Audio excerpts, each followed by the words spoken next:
Hey mate, before you enjoy today's episode, I wanted to take a moment to talk to you about the free 14-day transformation that we are currently running inside of the Unbreakable Man team.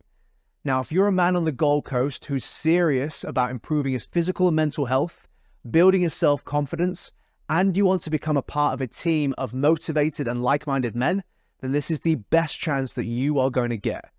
So as part of the 14-day transformation, you're going to get a personalized meal plan and a recipe cookbook to help you get your diet under control. You're going to be training with myself and the Unbreakable Man team for 2 whole weeks, and I'll be there by your side, helping you overcome any of the challenges that you will face along the way. If that sounds good, then get in touch with me by emailing me at mitch@unbreakableman.com.au. You can find all of my contact details on the website, which is just www.unbreakableman.com.au. Or you can message me on social media. Instagram is unbreakableman_challenge, and Facebook is just Unbreakable Man. That sounds good to you? Hit me up. I hope to hear from you soon. Back to the episode. What's up, brother? Coach Mitch here, and welcome to this week's episode of the Unbreakable Man podcast. Now, this week's episode is part 1 of a 2-part discussion, and the topic across both of those parts is relationships. Specifically, our intimate relationship with our partner. I think that getting this right or getting it wrong can either make your life amazing or make your life a living hell. And I make that statement based on what I've seen with the hundreds of guys that I've coached over the last 6 years now. And you can really see the make or break factor that comes with making a good selection of partner, and then also doing it right once you're in a relationship with that person for the long term. So I've split this episode up into 2 parts, and today's part is the foundation on which part 2 is going to sit. It's really important that you listen to the entirety of this episode so that you understand the bedrock of a good relationship, in my opinion, based on what I've seen, based on what I do myself in my own relationship, and what I've seen work. And part 1 is primarily focused on, firstly, getting yourself right and prepared for a relationship, because I think that the health of a relationship and the quality of a relationship is largely based on what you do leading up to it, leading up to the beginning of a relationship, who you are when you enter the relationship. And the reason why I think that's so important is because that's going to determine how you act throughout it, and perhaps even most importantly, out of any factor when it comes to having a good relationship, is who you select, who your partner is, and who you are, the kind of a man that you are, is going to determine the kind of woman that you're likely to end up with. And that to me is a make or break thing. So part 1, when it comes to this relationship episode, is about preparing yourself for the relationship. This is the work that should be done before you have a relationship. And the reason why I say before is not because a lot of the stuff that I'm going to talk about right now isn't going to be better for you even if you're currently in a relationship. It's just that when you start to make a lot of fundamental changes to who you are, and you start to upgrade your way of thinking, upgrade your way of acting in the world, then naturally, if you start to make those changes 3, 5, 10, 20 years into a relationship, it's going to create some turmoil, because you're now no longer the same man that your partner has been with for the last decade or 2, however long you've been together. And that's a difficult thing for a lot of partners to adjust to, even though these changes may be positive. I'll just give you a very quick example before I dive into the things I want to talk about specifically in this episode. But just for example, if you decide 10 years into a relationship that you're ready to prioritize your health and get in great physical shape, and let's say you've been overweight for that whole time, if you decide to do that 10 years into the relationship, you're obviously taking on new habits. You're making changes to your diet, you're making changes to your routine, you're spending more time doing active, healthy things, which is great, fantastic for your health, but here's some of the impacts that could have on your relationship. Now, all of a sudden, you're not eating the same food that your partner's eating. You used to share meals, now you don't. Now, all of a sudden, you're spending maybe potentially less time with your partner because you're now going to the gym or going for runs or doing a sport or something like that. And that's perhaps not something your partner's interested in doing, so naturally you're spending a bit less time together. Now, what you're also potentially doing if you start to make these improvements within yourself whilst you're in a long-term relationship is that your partner now can become perhaps a little intimidated of the changes that they're seeing within you and can feel threatened by the fact that now you are becoming a better person. Let's say you're fitter, you're stronger, you're healthier. To me, that means you're better. And that can put pressure on them to become fitter and healthier when that's not something that's really a priority for them. And this is not to say that that's right or wrong. I'm just saying that now you're not being the man that they have come to expect you to be after being with you for, let's say, 10 years. Now you're no longer being that man anymore. And what can also change as well is as you start to increase your standards for yourself, you now might look at your partner and go, well, why aren't you in good shape? Why aren't you healthy? Why aren't you doing these things? You know, you should really come along and do this stuff with me. And that's just not their thing. It could just not be their thing. It's your thing. It's not necessarily their thing. That's not what they signed up for.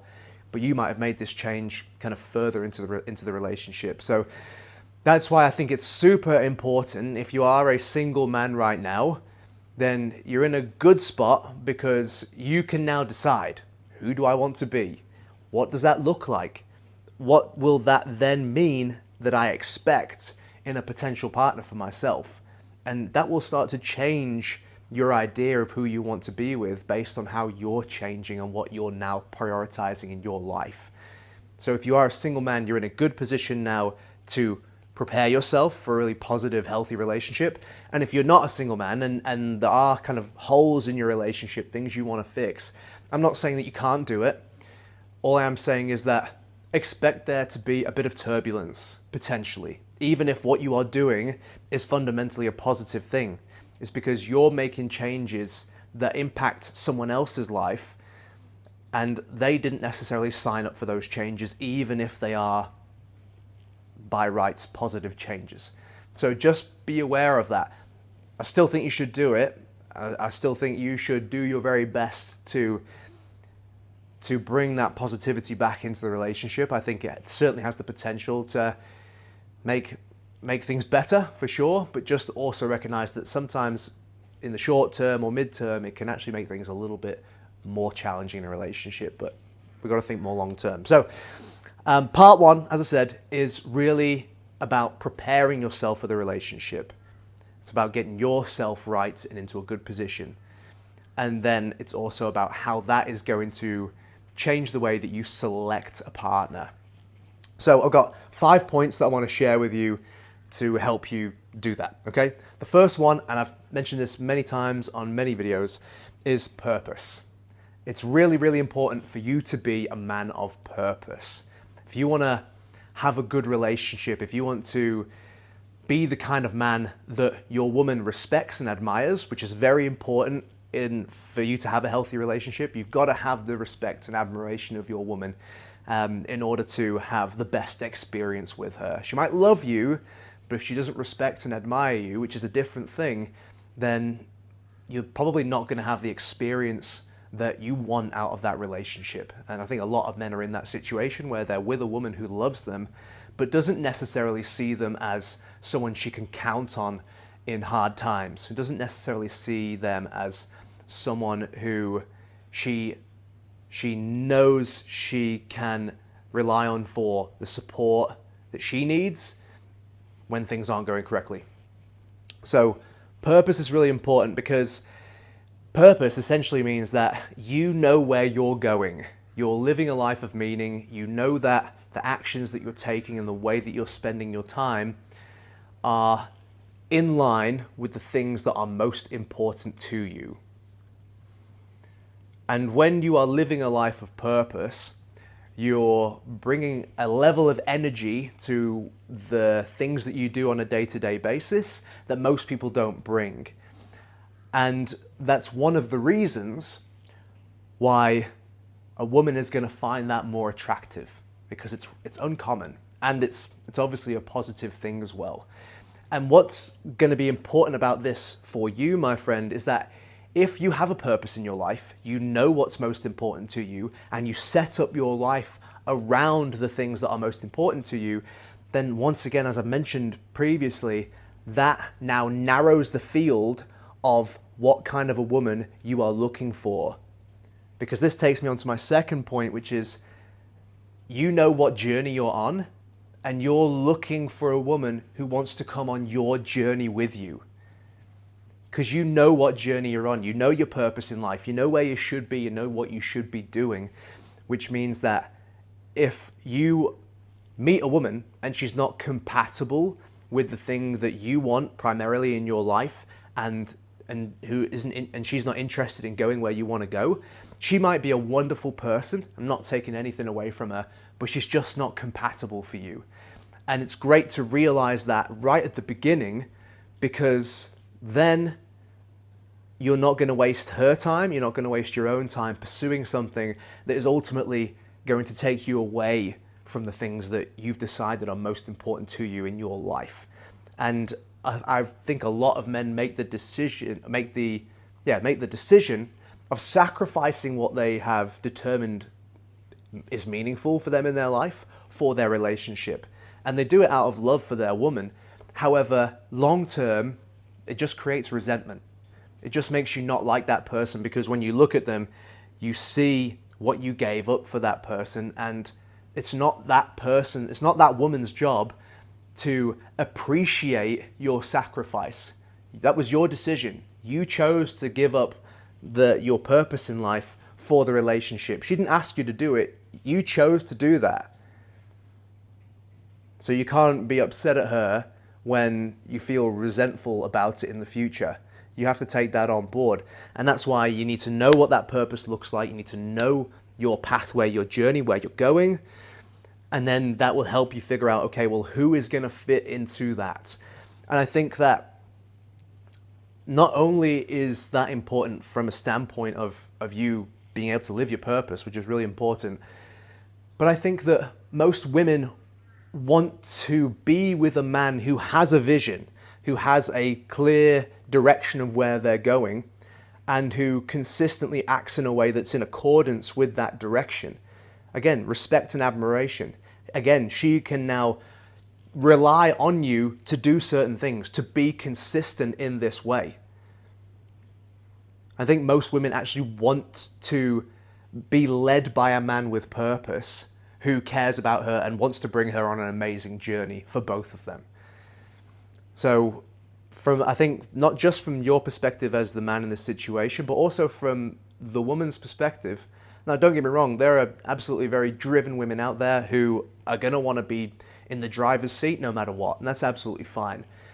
However, if you're also a driven person who wants to be in the driver's seat and you have a journey that you want to go on, then you're probably not going to be very compatible with someone else who is also has the same passion for their own journey in a different direction from you. You're probably not going to spend that much time together. It's probably just going to cause you to butt heads. So once again, it comes down to, is this person compatible with where I'm trying to go? And obviously, to answer that question, you need to know where you're trying to go. So the next thing on there is match your values. So once again, this is about knowing yourself. You cannot have a healthy relationship if you aren't healthy, both physically, but even more importantly within yourself. If you aren't aware of the things that are most important to you, then what's likely to happen is you end up in a relationship with someone, and because you haven't gotten clear on the things that are most important to you, as that person, just acts as they do, they're just being themselves, they're going to start to do things that are going to inadvertently upset you or piss you off. And it's not their fault. You chose them, remember? Right? You chose them as they were, so you can't get upset if they're acting as they are. But if you're not clear on your values and the things that are most important to you, then you may make the mistake of selecting someone who doesn't share those values, those important values. Now, I'll give you a simple one. For me, I could never be with someone who doesn't prioritize physical health and activity. Like, if you're not an active person, you might be amazing in 10 other ways. And honestly, you might tick all of my other boxes. But if you're unfit and you don't like going for hikes and going to the gym and swimming and all this other stuff, then we're probably not going to spend that much time together, and the relationship's not going to be good then, is it? So that's a value of mine that needs to match with any potential partner that I would be with. So you need to figure out, what are your values? What are the things that you would absolutely need to see in your future long-term partner in order for you to be happy? And this, again, kind of comes back to what I mentioned right at the start, where this episode is about what to do before you're in a relationship. So one of the issues that some guys end up with is they're already in a relationship, and they are only now just becoming to realize what they value most in life, and they're realizing that their partner does not share those values. And so they're not connecting anymore because they don't care about the same things. Which is really, it's tough. Like, I don't know. Like, that's why it's so important to try and get this right before you make that commitment with somebody else, because otherwise you're going to be in a relationship with someone who you don't have a lot of significant things in common with. And I see a lot of guys end up in that situation. And unfortunately, a lot of the times your only two choices are either deal with the fact that you're just not going to see eye to eye on important things with your partner, which is going to create tension and stress, or you have to break that relationship up. And so neither of those things are particularly appealing.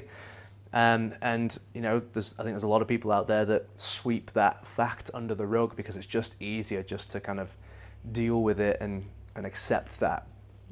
So if you're a man who is single now, you could avoid all that by getting clear on your values and what it is that you really want.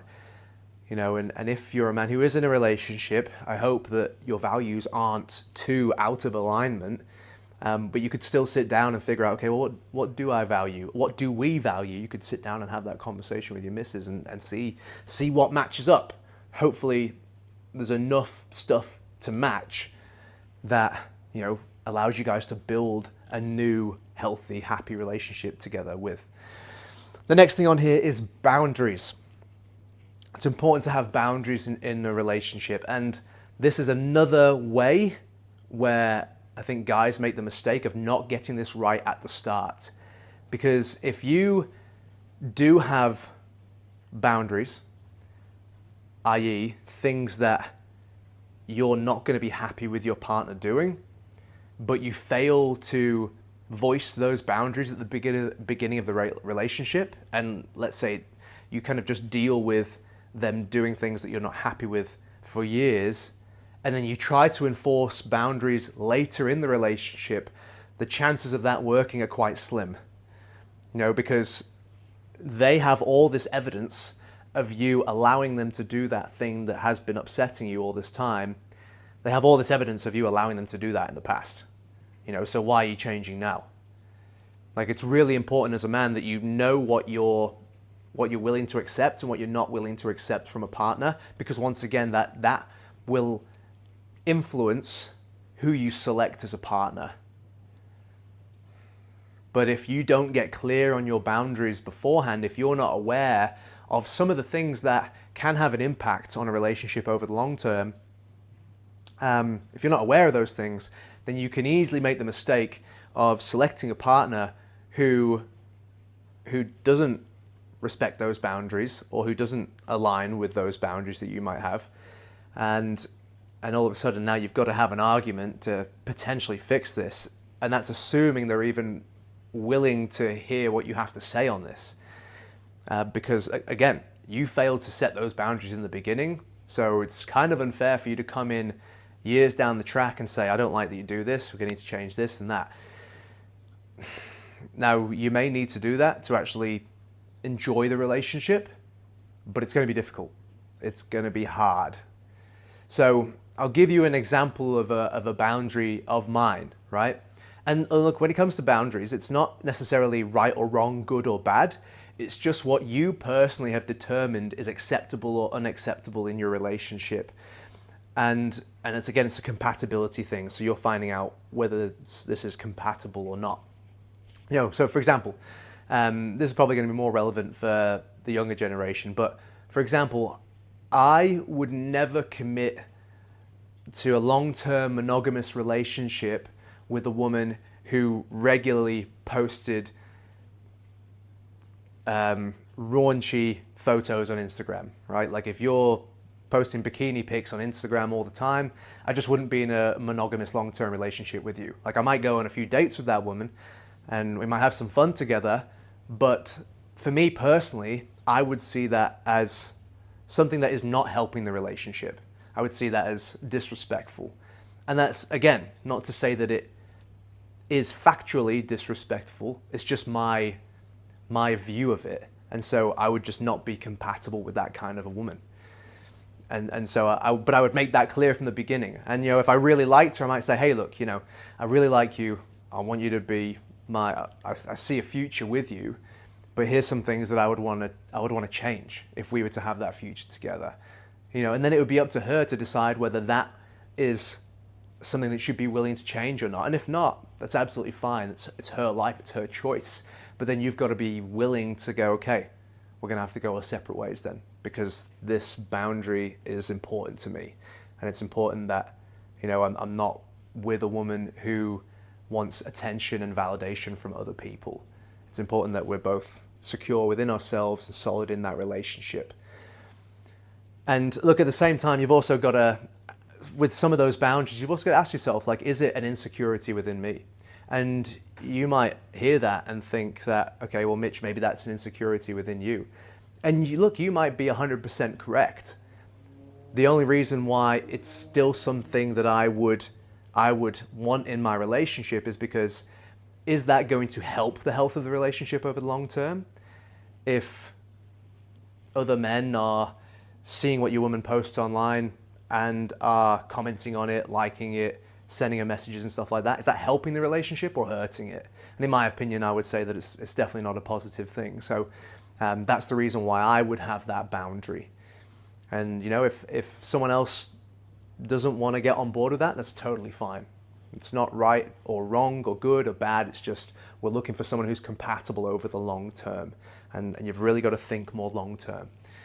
So, last but not least, remove vices from your life, your own personal vices.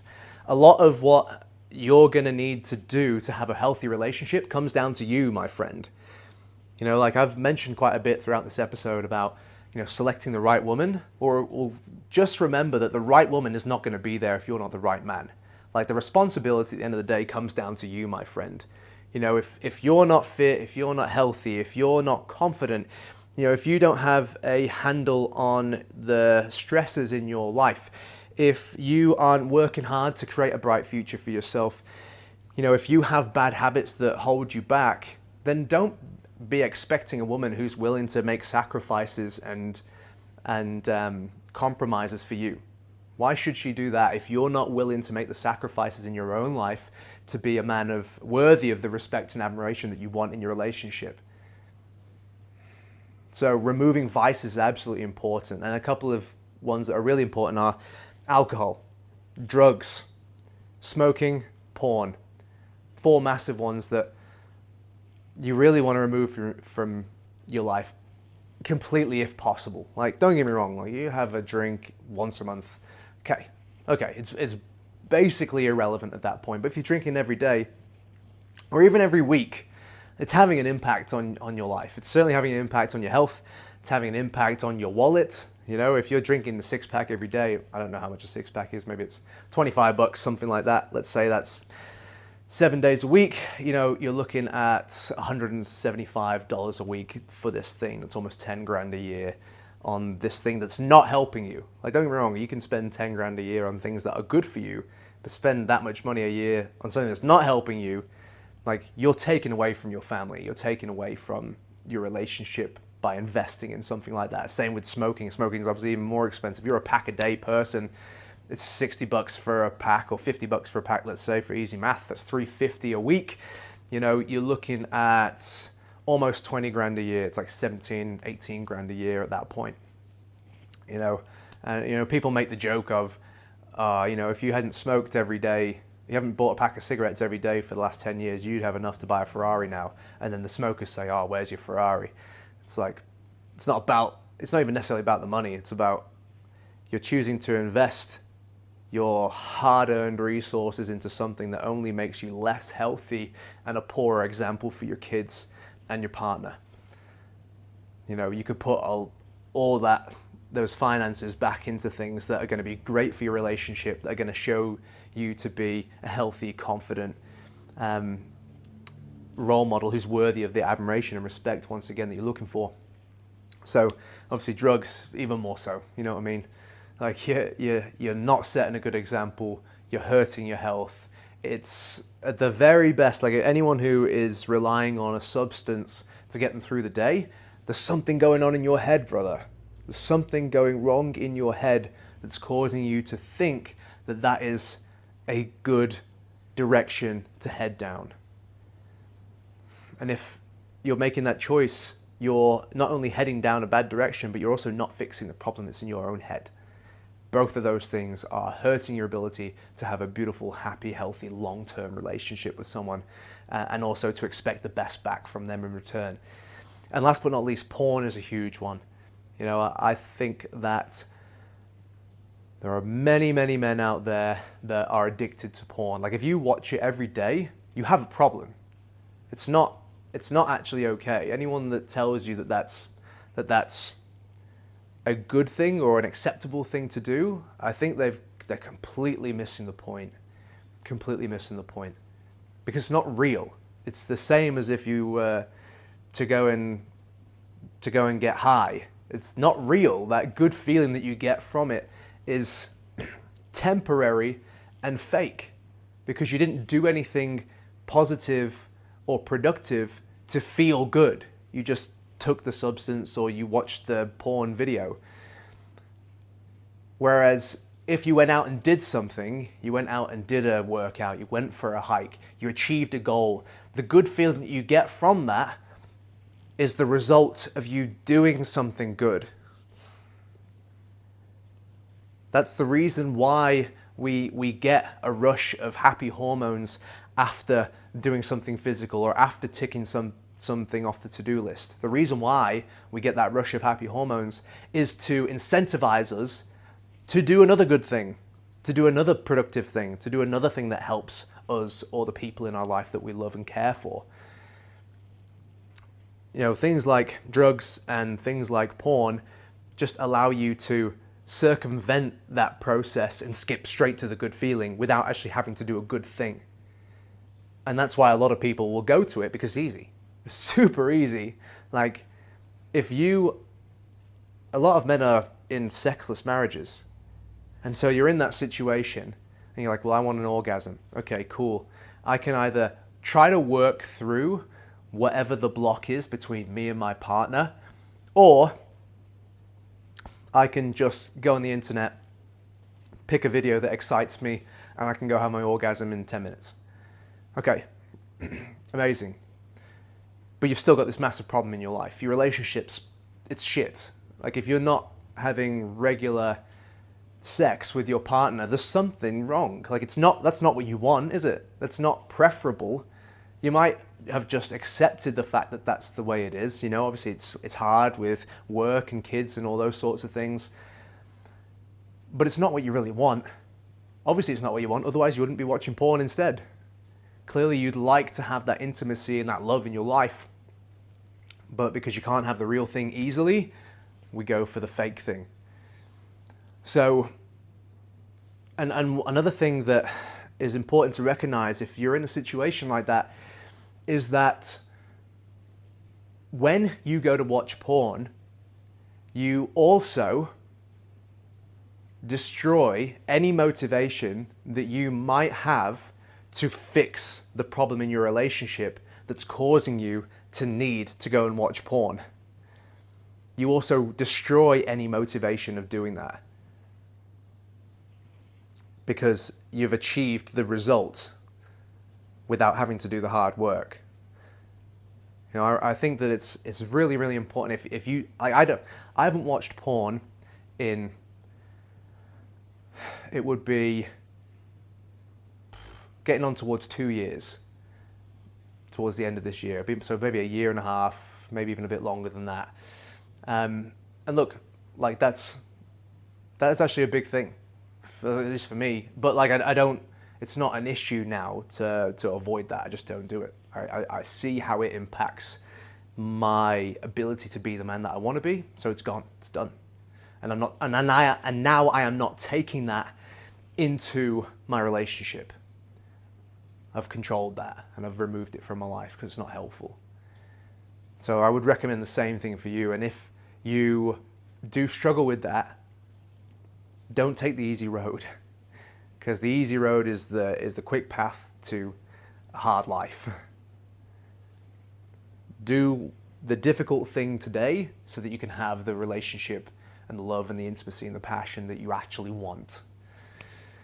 So look, that's the end of part 1 for relationships. Those are my 5 tips for creating the foundation of a good relationship. And that foundation is you, who you are, and therefore getting clarity on who you are looking for to build that relationship with. That's part 1. So look, stay tuned for next week's episode where I go through part 2, which is once you're in a relationship, once you're in a relationship and you've worked on the things that we've spoken about today, you've created that foundation, you know who you want to be with, and you've selected someone who matches your values, and wants to go on your journey, you know, and it respects your boundaries and all that sort of stuff. Once you found that person, part 2 is about, well, how can you continue to invest well into that relationship to make sure that it's happy, healthy, and full of love.